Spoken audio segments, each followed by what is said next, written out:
বর্ধমান স্টেশনে মর্মান্তিক দুর্ঘটনা। স্টেশনের ২ নম্বর ও ৩ নম্বর প্ল্যাটফর্মের মাঝে জলের ট্যাঙ্ক ভেঙে বিপত্তি।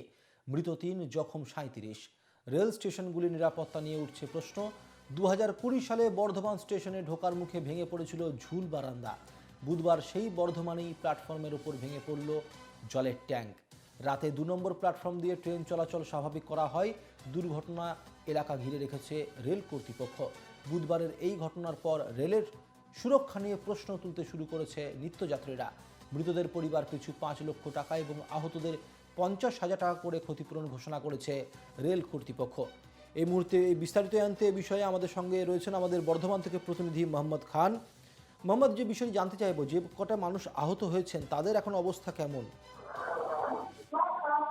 দেখো, গতকাল অর্থাৎ বুধবার দিন বেলা ১২টা ১০ নাগাদ বর্ধমান স্টেশনে ২ নম্বর এবং ৩ নম্বর প্ল্যাটফর্মের যে জল ট্যাঙ্ক ১৩৩ বছরের পুরনো, সেটা কিন্তু হঠাৎই ভেঙে পড়ে এবং এর ফলে ৩৭ জন জখম হয় এবং তাদেরকে উদ্ধার করে বর্ধমান মেডিকেল কলেজ হাসপাতালে নিয়ে যাওয়া হলে ৩ জনকে মৃত বলে ঘোষণা করে কর্তব্য চিকিৎসক। বাকি ৩৪ জনের মধ্যে বেশ কিছু জনকে প্রাথমিক চিকিৎসার পর ছেড়ে দেওয়া হলেও ৭ জনেরও বেশি গুরুতর জখম রয়েছে। তাদের এখনো পর্যন্ত বর্ধমান হাসপাতালে ভর্তি করে রাখা হয়েছে। যদি তাদের অবস্থা অবনতি ঘটে তাহলে কিন্তু তাদের কলকাতা যে পিজি অর্থাৎ এসএসকেএম হাসপাতালে পাঠানো হতে পারে, এমনটাই কিন্তু হাসপাতাল সূত্র মারফত জানা যাচ্ছে।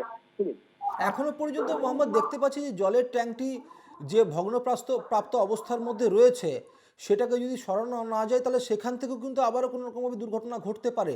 তো যে স্ক্র্যাপটি পড়েছিল বর্ধমান স্টেশনে ২ নম্বর এবং ৩ নম্বর প্ল্যাটফর্মের মাঝখানে, সেইখানে কি সম্পূর্ণভাবে সেগুলোকে সরানো গেছে? দেখো, যে জলের ট্যাঙ্ক, সেই জলের ট্যাঙ্কটা কিন্তু সম্পূর্ণ সরানো যায়নি। জলের ট্যাঙ্ক নয়, যে স্ক্র্যাপগুলি পড়েছিল প্ল্যাটফর্মের মধ্যে। দেখো, সেইগুলো সরানো গেছে, সেইগুলো সরানো হয়েছে এবং যে জলের উপরে যে ট্যাঙ্কের যে নিচের যে বাউন্ডারি কিন্তু রেল কর্তৃপক্ষকে ঘিরে রাখা হয়েছে। তো দেখো, একটা জিনিস জানিয়ে রাখি যে তোমার জলের ট্যাঙ্ক যেটা ভেঙে পড়ে গেছিল সেটাই কিন্তু সরানো হয়েছে। বাকি যে জলের ট্যাঙ্কের অংশ রয়েছে সেটা কিন্তু এখনো পর্যন্ত সরানো হয়নি এবং হাওয়া দিলে কিন্তু সেটা দুলছে এবং যে কোনো মুহূর্তে ওই ভগ্নাংশ যে জলের ট্যাঙ্ক সেটাতেও কিন্তু যে কোনো সময় বিপদ ঘটতে পারে, এমনটাই কিন্তু জানাচ্ছে নিত্যযাত্রীরা। অনেক ধন্যবাদ মোহাম্মদ খান। অত্যন্ত গুরুত্বপূর্ণ একটা তথ্য দিলেন আমাদের বর্ধমানের প্রতিনিধি। যে জলের ট্যাঙ্কটি ভেঙে গতকাল এই দুর্ঘটনাটি ঘটে, যে দুর্ঘটনার মধ্যে ৩ জন মারা যায় এবং এখনো পর্যন্ত ৩৭ জন মতো আহত রয়েছেন, তার মধ্যে ৭ জনের অবস্থা আশঙ্কাজনক। সেই জলের ট্যাঙ্ক কিন্তু এখনো পর্যন্ত ঘিরে রাখা হয়েছে এবং সেটিকে যদি সরানো না যায় তাহলে আবারও কিন্তু কোনো বড় ধরনের দুর্ঘটনা ঘটতে পারে। কারণ আমাদের প্রতিনিধি যেটা জানালেন, হাওয়া দিলেই দুলছে সেই জলের ট্যাঙ্কটি, অর্থাৎ অবস্থা খুবই খারাপ। তার পায়াগুলো দুর্বল হয়ে গেছে। আমরা দেখেছি যে ভেঙে পড়েছিল কালকে এই জলের ট্যাঙ্কটি এবং তার পরপরই আজকেও আমাদের প্রতিনিধি জানাচ্ছেন, যদিও বা ঘিরে রাখা হয়েছে ওই জল ট্যাঙ্কিটিকে, কিন্তু তা হলেও হাওয়া দিলেই দুলছে সেই জল ট্যাঙ্কিটি।